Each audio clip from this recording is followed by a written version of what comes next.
D'autre part, dans cette école-là, il y a une valorisation particulièrement forte de l'option scientifique au niveau des représentations, donc de nouveau de tous les acteurs, y compris les élèves, qui voient l'option scientifique comme la meilleure option, et qui, dans l'école, semblent profiter aux filles. En tout cas, c'est ce que les chiffres des répartitions d'options en troisième année tendaient à montrer. Alors, ce fait-là, le fait que ça profite plutôt aux filles, peut être expliqué, en partie en tout cas, nous semble-t-il, par une conception de l'élève dans cette école relativement traditionnelle, c'est-à-dire l'élève est pris comme un élève et évalué dans le cadre de son métier d'élève.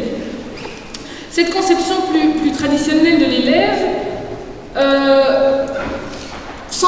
profite en fait aux filles parce que, comme l'ont montré des différents auteurs, mais notamment Baudelot et Stablet, les filles sont mieux préparées à ce métier par leur prime socialisation dès leur petite enfance. On en a parlé à différentes reprises, parce qu'elles sont, par la socialisation, préparées à se conformer, et donc aussi à se conformer à ce qu'on attend.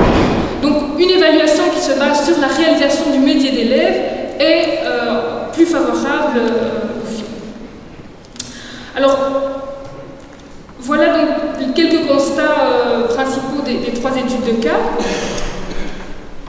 En conclusion, je vous propose une typologie d'école à partir des trois études de cas. Une typologie, donc c'est en fait proposer trois modèles types d'école. Les études de cas nous semblaient suffisamment contrastées que pour pouvoir différencier des modèles types. Modèles types donc forcément abstraits et caricaturaux, en tout cas excessifs par rapport à la réalité. Donc une typologie dans laquelle on peut situer certains facteurs institutionnels qui sont susceptibles d'avoir une incidence sur les trajectoires des filles et des garçons. Donc pour construire cette typologie, on a croisé trois types de facteurs. La composition de l'établissement, plutôt homogène, plutôt hétérogène, au niveau sexuel mais aussi culturel et social. Les politiques d'établissement et notamment le statut donné à l'élève. Et troisième facteur, la culture organisationnelle de l'école, en particulier l'offre éducative, qui peut être traditionnellement plus féminine, plus masculine, qui peut mettre l'accent sur certains caractères particuliers. Alors, le premier modèle, qu'on a appelé modèle communautaire, est un modèle d'école dans lequel l'homogénéité culturelle et sexuée du public est vraiment une ressource symbolique de l'école et que l'école tente de préserver. Dans cet objectif-là, l'entre-soi est perçu comme étant protecteur et favorable pour un public dont les ressources culturelles lui seraient a priori défavorables dans la compétition avec les autres élèves. Alors, ce modèle-là produit en fait des représentations culturalistes, c'est-à-dire que les représentations des élèves tendent à les regarder à partir de leur culture, et ces représentations culturalistes induisent des attentes de la part du personnel, des enseignants, de la direction, des attentes envers les élèves qui sont conformes au rôle sexué, aux projets professionnels les plus typiques dans cette culture, ce qui a évidemment des incidences sur la manière d'évaluer les élèves et sur la manière de les orienter. Le deuxième modèle, celui qu'on a appelé le modèle citoyen. Je pense que vous pouvez assez vite repérer sur quelle école on a construit ces modèles. Dans ce modèle-là, contrairement au premier, l'hétérogénéité et la mixité sont vraiment des projets politiques, sont défendus par l'école parce que l'école perçoit l'égalité des chances, perçoit que l'égalité des chances chances passe par la possibilité de faire des choix libres, c'est-à-dire émancipés, libérés des déterminismes sexués, mais aussi sociaux, culturels. Mais l'égalité des chances se mesure aussi à l'aune d'un objectif commun à tout le monde, et qui est en l'occurrence la participation à la société.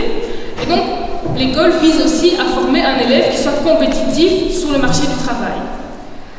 Ce qui conduit à faire des évaluations selon le mérite scolaire.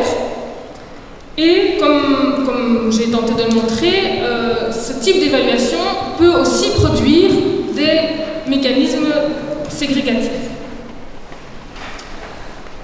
Le dernier modèle, qu'on appelle le modèle entrepreneurial, est un modèle d'école, un modèle qui pense l'école comme une entreprise, qui prend en compte les contraintes du marché du travail et qui tente de s'y adapter.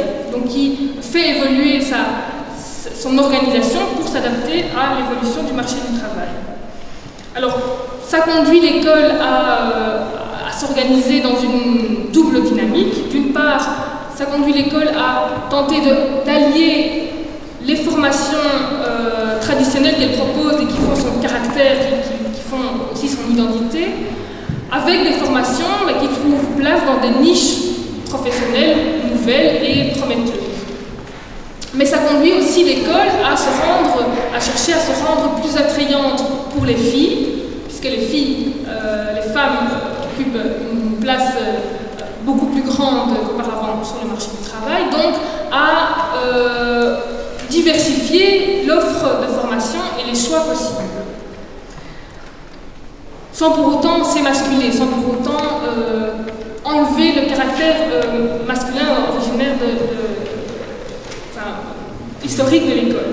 Et donc, ces deux dynamiques d'organisation, finalement, conduisent